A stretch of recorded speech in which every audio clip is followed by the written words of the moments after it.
मंच पर उपस्थित राजयोगिनी परमादरणीय ब्रह्म कुमारी मोहिनी दीदी जी, राजयोगी ब्रह्म कुमार करुण भाई जी, ब्रह्म कुमारी चंद्रकला दीदी जी, ब्रह्म कुमार शंतनु भाई जी,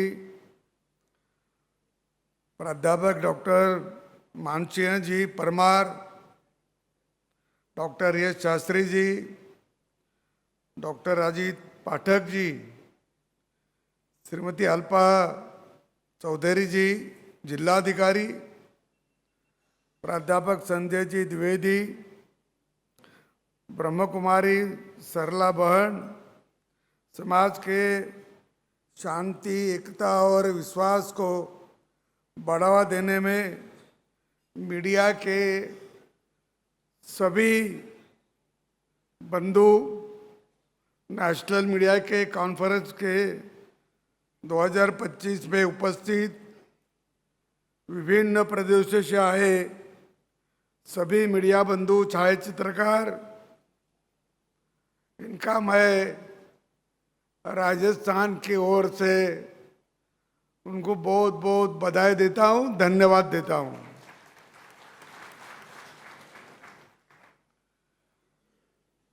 आपको सबको पता है कि ब्रह्म कुमारी प्रजापिता ब्रह्म कुमारी ईश्वरीय विश्वविद्यालय के इस गरिमामय कार्यक्रम में आप सभी के साथ यहाँ उपस्थित होकर मुझे अत्यंत प्रसन्नता की अनुभूति आ रही है। मुझे जानकर बहुत अच्छा लगा कि यहाँ एक जो नेशनल मीडिया कॉन्फ्रेंस आयोजित की गई है, ये समाज में शांति, एकता और विश्वास बनाए रखने में मीडिया का बहुत महत्वपूर्ण भूमिका है। मीडिया को लोकतंत्र का चौथा स्तंभ भी बोलते हैं। मैं ये मानता हूँ कि मीडिया लोकतंत्र का चौथा स्तंभ इसीलिए है, वो लोकतंत्र की जड़ों को सींचकर उसे सदा हरा रखने का कार्य करता है। लोकतंत्र हमारे देश में बहुत सालों से हमारे भारत के लोगों के रक्त में ही लोकतंत्र है। मुझे याद है, मैं पढ़ा भी, चंद्रगुप्ता का राज था, आचार्य जी वहाँ काम करते थे और उसी समय पाटना में, वो पहले पाटलिपुत्र था, पाटलिपुत्र में नगर पंचायत थी और वो उसके 30 मेंबर थे, वो भी चुन के आते थे और उन्हीं की 5 कमेटियां भी बनाई थी। फिर एक आरोग्य की होगी, स्वच्छता की होगी, समाज के लोगों की होगी, ऐसी ऐसी कमेटियां भी बनाई थी। ये मैं पढ़ा, पंडित जवाहरलाल नेहरू जी का जो किताब है डिस्कवरी ऑफ इंडिया, उसके हिंदी आवृत्ति में पढ़ा। इसका मतलब पंडित जी ने भी छापा है अपने देश के पंतप्रधान, तो कहीं ना कहीं तो उनको भी कोई ना कोई किताब में इसकी मालूमात उन्होंने पढ़ी होगी। तो इतने सालों से अपने पास लोकतंत्र है। पहले कुछ साल, 1200 साल लोकतंत्र नहीं था। लेकिन अभी जो लोकतंत्र है, लोकतंत्र से लोग चुनकर आते हैं, और जो चुनकर आते हैं उसका प्रचार प्रसार देखा तो हमें लगता है कि जाति के आधार पर नहीं तो विचार और देश हित के आधार पर चुनाव लड़े और इसी से लोकतंत्र अधिक मजबूत होगा। विचारों और देश के प्रति श्रद्धा से जो काम करेगा उसका सही लोकतंत्र लोग मानते हैं। मीडिया वालों ने तो इस पर ज़्यादा फोकस भी करने की जरूरत है। मुझे लगता है कि अभी मैं बात कर रहा था कि हमारे प्रजापिता ब्रह्म कुमारी ईश्वरीय विश्वविद्यालय की एक आध्यात्मिक विश्वविद्यालय है। राजयोग केंद्र की स्थापना करना, राजयोग शिक्षा और आत्मिक चेतना से ज्ञान का प्रचार प्रसार करना, प्राचीन भारतीय संस्कृति, ज्ञान और योग का प्रचार, ज्ञान प्रदत्त करने से चरित्र समाज मानव जीवन को बेहतर बनाने का जोर देने के साथ संग्रहालय, किताबों के प्रदर्शनियां, सेमिनार और सम्मेलनों का आयोजन, भाईचारों के समर्थन, साक्षरता बढ़ावा देता है। ये एक महत्वपूर्ण काम हमारे ब्रह्मा कुमारी ईश्वरी विश्वविद्यालय की ओर से चलता है। और भी कुछ काम करते हैं, नशा मुक्ति हो, पर्यावरण जागरूकता हो, अंधविश्वास पर विश्वास न रखना, ये भी काम करते हैं। मुझे याद है, मैं पढ़ा है कि 1937 में इनकी स्थापना हुई और वो कराची में हुई। और कराची में जब हुई तो दादा लेखराज जी, उनको ब्रह्मा बाबा ही अब कहते हैं और ब्रह्मा बाबा के नाम से वो सब परिचित हैं।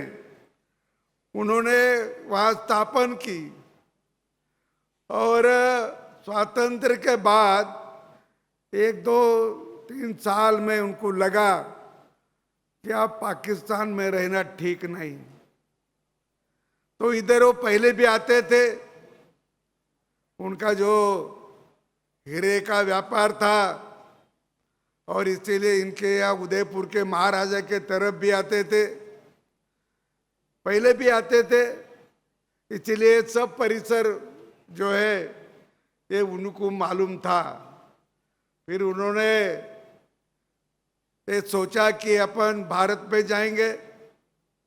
भारत में कहाँ जाएंगे, तो उनको लगा कि ये तो गुजरात से नज़दीक है और उन्हें के सभी जो ब्रह्म कुमारी थी वो सब की सब यहाँ आई। अभी उन्हीं का जो आई थी उधर से वो कोई नहीं रही। हमारी मोहिनी देवी भी यहाँ की है और यहाँ का उन्होंने काम किया। और ऐसे ब्रह्म कुमारी बहुत काम करते हैं, हर गांव में जाते हैं, जहाँ जहाँ उनका राजयोग केंद्र है वहाँ लोगों को, महिला को विशेषता वो अच्छा रहने का, शांति से रहने का या उनके जीवन में तरक्की हो, ऐसी बातें उनको बताकर अपने इस पे जोड़ी जाती है। और एक विश्व में महिलाओं का इतना बड़ा संगठन और कहीं नहीं, वो केवल प्रजापिता ब्रह्म कुमारी का है। दूसरा दूसरा कौन सा विश्व में इतना बड़ा संगठन नहीं है महिलाओं का, ये भी आप जानते हैं। और इनकी जो संस्कृति अपनी, वो संस्कृति भी बचाने का काम कर रही। तपश्चर्या, योगा, आयुर्वेद, वेद, त्याग, समर्पण, त्योहार, विवाह पद्धति, ब्रह्मचर्य, गुरुकुल शिक्षा, ये माँ बाप की सेवा करना, गुरु के प्रति सदा सेवा तत्पर रहना, आध्यात्मिक ज्ञान, नैतिक, शूरवीर, पवित्रता, पतिव्रता, रामायण महाभारत, तो इनका भी ध्यान रखना, ये भी अपनी संस्कृति है। अपनी संस्कृति भारत की विश्व में सबसे पहली संस्कृति है। कितने हजारों साल की संस्कृति है। और ये संस्कृति अपनी बिगाड़ने की कोशिश तो बहुत लोगों ने की। 1000 साल से ज्यादा लोगों ने ये अपनी संस्कृति छिन्न विच्छिन्न करने का, उसको तोड़ मोड़ करने का प्रयास किया। मुझे याद है कि भारत का जो गवर्नर थे एक बार, वो लॉर्ड थॉमस मैकालो, तो उन्होंने 2 फरवरी 1835 में सभी गवर्नर के सामने एक भाषण दिया। और वो भाषण में कहा कि भारत को अपन ज्यादा दिन अपना गुलाम नहीं बना सकेंगे।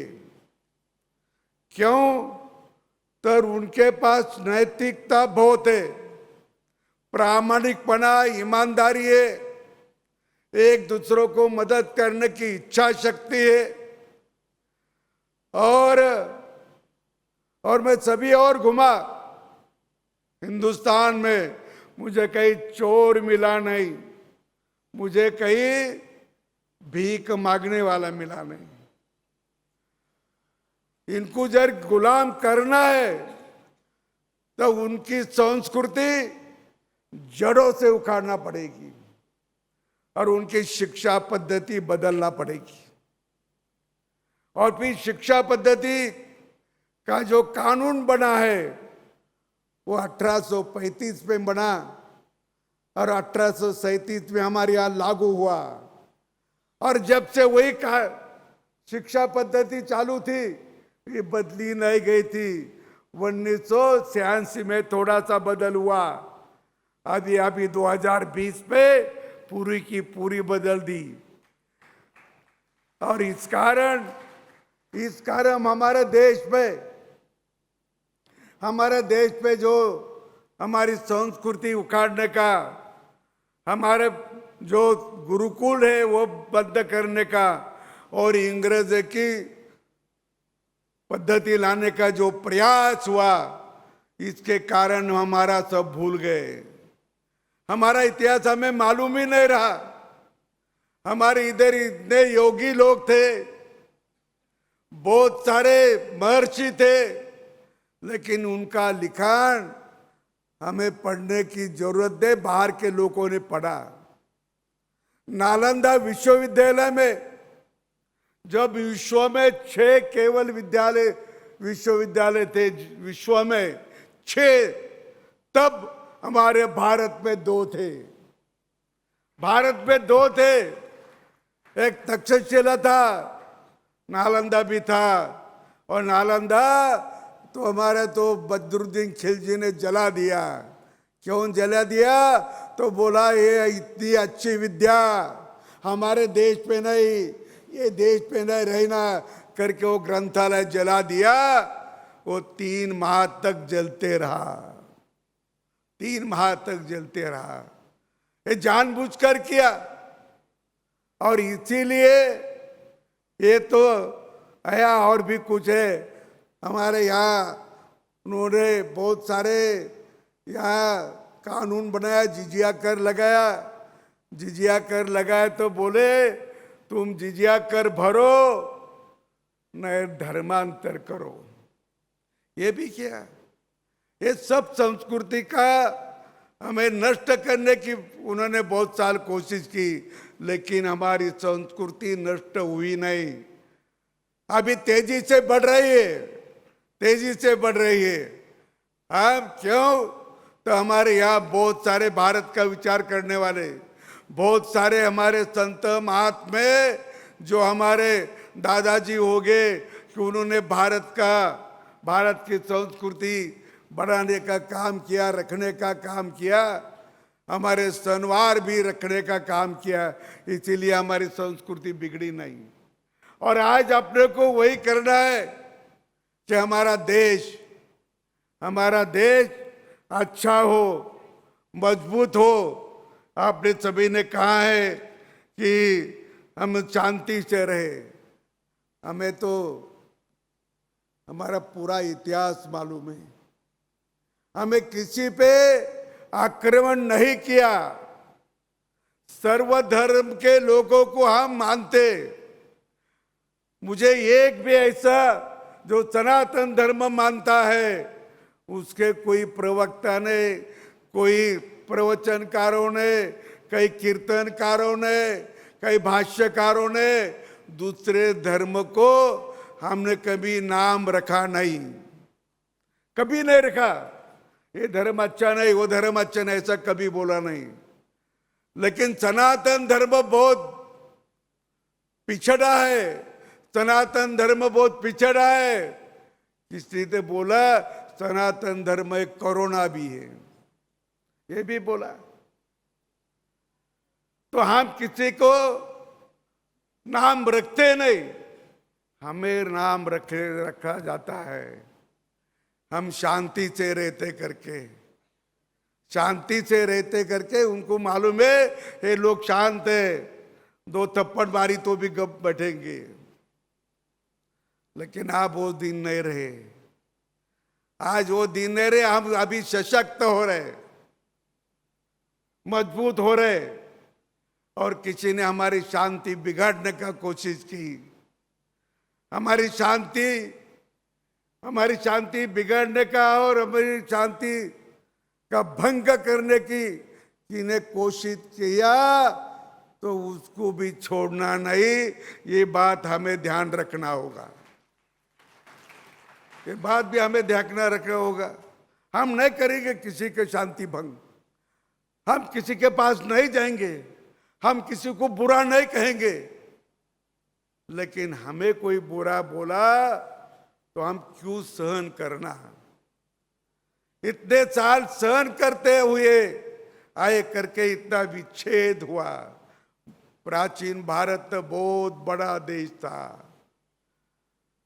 पंडित जी ने और एक बार लिखी है उनके किताब में, वो मैक्स मुलर नाम का एक जर्मन का इतिहासकार था, मैक्स मुलर, और बहुत बड़ा इतिहासकार था, कवि था, लेखक था, सब था। उसी का एक भाष्य पंडित जवाहरलाल नेहरू ने उनके किताब में लिखा है, और वो है कि हमें आश्चर्य होता है भारत में दो किताब ऐसे हैं कि हजारों साल का वो किताबों में लोगों की श्रद्धा है, लोगों को उसको हर साल भूलते नहीं, हर साल वो भूलते नहीं। ऐसे दो किताबें, एक का नाम रामायण, दूसरे का नाम महाभारत है, अभी भी भूलते नहीं लोग, चालू छे। ये मैक्स मुलर ने लिखा और पंडित जी ने उनके किताब में लिखा है। किसी को पढ़ना हो तो पढ़ सकते, हिंदी आवृत्ति में मैं पढ़ा है। और इसीलिए मैं ये कहता कि हमारे ब्रह्म कुमारी जी ने जो त्याग किया, तपश्चर्या की, और त्याग और तपश्चर्या के साथ साथ समर्पण किया। ये समर्पण है। किसी को अपना मोह होता नहीं। पढ़े लिखे लोग, हमारी भगिनी बहुत पढ़ी भी है, उन्होंने भी समर्पण कर दिया। ये किसके लिए समर्पण है? कि हमारे देश धर्म के लिए और हमारे समाज के लिए उन्होंने समर्पण किया है और गांव गांव भटकती है, इधर उधर घूमती है देश और समाज के लिए, देश और समाज के लिए। और ऐसी समाज के लिए घूमना ये बहुत बड़ी बात है। और तो हमारे यहाँ भी मीडिया का बात चल रही है। मीडिया तो मुख्य बहुत पहलू होते हैं मीडिया के, भाई थोड़ी देर में मैं ये समाप्त करूँगा। प्रिंट मीडिया है, समाचार पत्र होता है, पत्रिका होती है, किताब होते हैं, ब्रोशर होता है, प्रचार का साहित्य होता है, उसको प्रिंट मीडिया। और प्रसारण मीडिया, इलेक्ट्रिक मीडिया जो होता है वो टेलीविजन होता है, रेडियो होता है, फिल्में होती है। और इसमें और डिजिटल न्यूज़ मीडिया भी है, इंटरनेट है, वेबसाइट है, सोशल मीडिया है, फेसबुक है, ट्विटर है, इंस्टाग्राम है, स्ट्रीमिंग है, सेवाएं है। और अभी स्पेशल मीडिया की बात कहीं न की वो तो बहुत चल रहा है। पर कार्य सूचना देना, लोगों को शिक्षित करना और जागरूक करना, मनोरंजन करना और जनमत को ज्ञान देना, ये उनका हेतु है, ये उनका उद्देश्य है। लेकिन अभी ऐसा हो रहा है क्या? इतना होता का ज्यादा होता है हमारे। और उसमें तो कृत्रिम बुद्धि भी आ गई। कृत्रिम बुद्धिमत्ता से क्या क्या चित्र निकालते और क्या क्या वो मीडिया में डालते। और इसीलिए हमारे यहाँ तो हमारा मनोरंजन तो होता है, पर मनोरंजन का करते करते हम हमारा वैयक्तिक द्वेष पसराने का भी काम करता है, वैयक्तिक द्वेष पसराने का भी काम होता है। और ये परदेश के लोगों के सामने हमारे देश के हमें हमें हमें हमें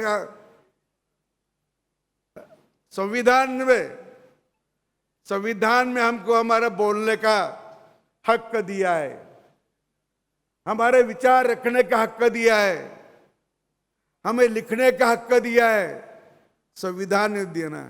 इसका मतलब ये नहीं कि हम कुछ भी बोले, गाली गलौज करे, किसी का नामर्द करे, किसी का अपमान करे, किसी को हम बहुत सारे उसके फैमिली का भी कुछ ना कुछ करे, ये कोई संविधान में नहीं है, कोई संविधान में नहीं।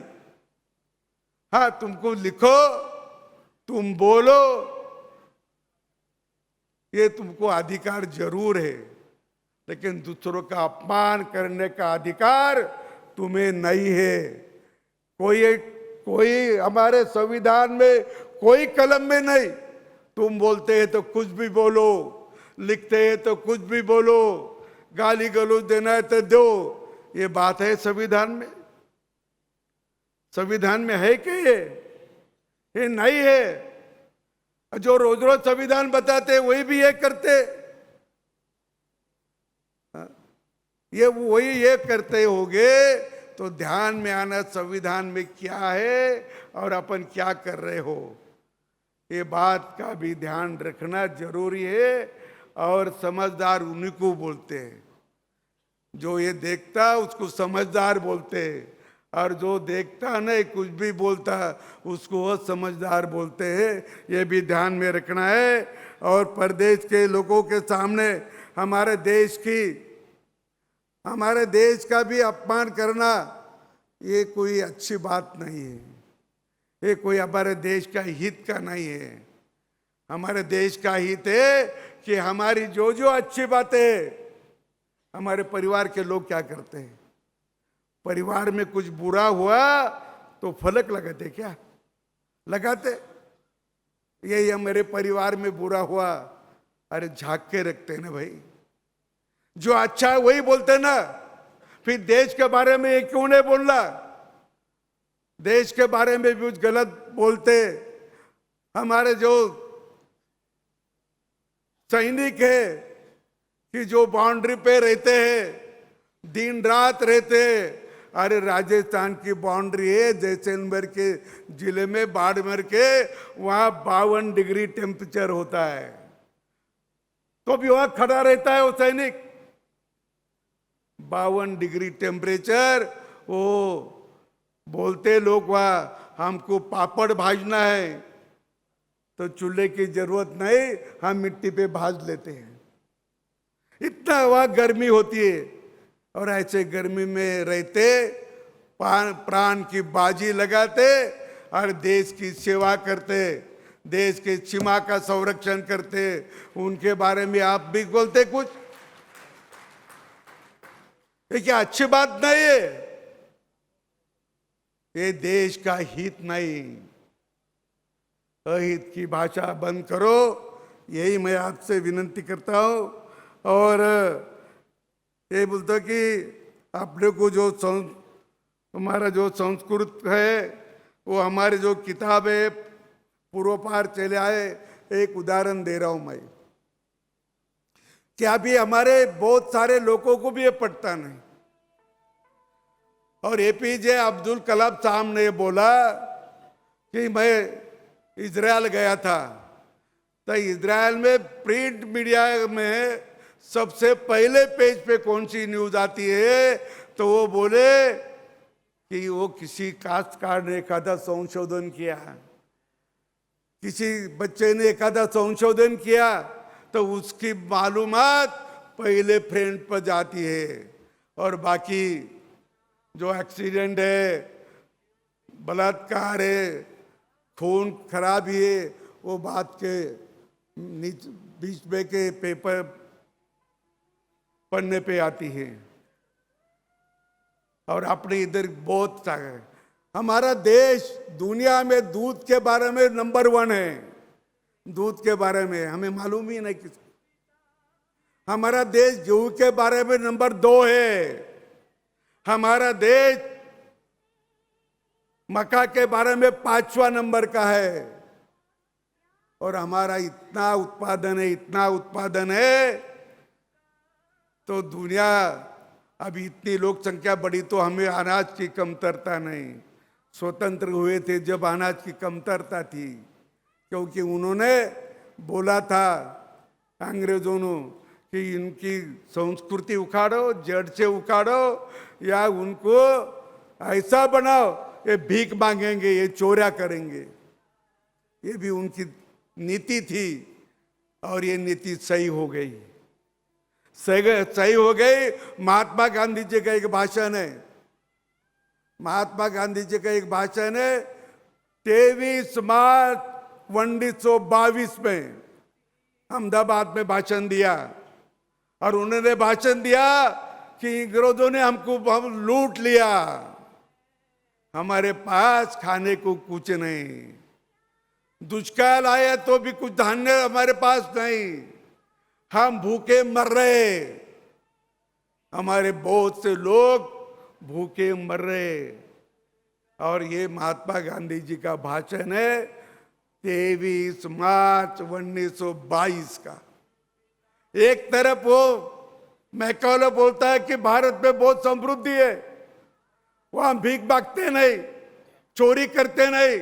उसके बाद 22 तक, 1835 से 1922 तक हमारे देश की क्या स्थिति करके छोड़ी, ये भी आपको लोगों को बताना होगा। और बताइए, हम सब कार्य करिए, देश के प्रति हमारी श्रद्धा, हमारी भक्ति, हमारा व्यवहार ये ठीक रहे, देश की उन्नति का विचार हमेशा करे। हम बड़े हिंद के योगी, हम बड़े हिंद के योगी, धरेंगे ध्यान भारत का, धरेंगे ध्यान भारत का। धन्यवाद।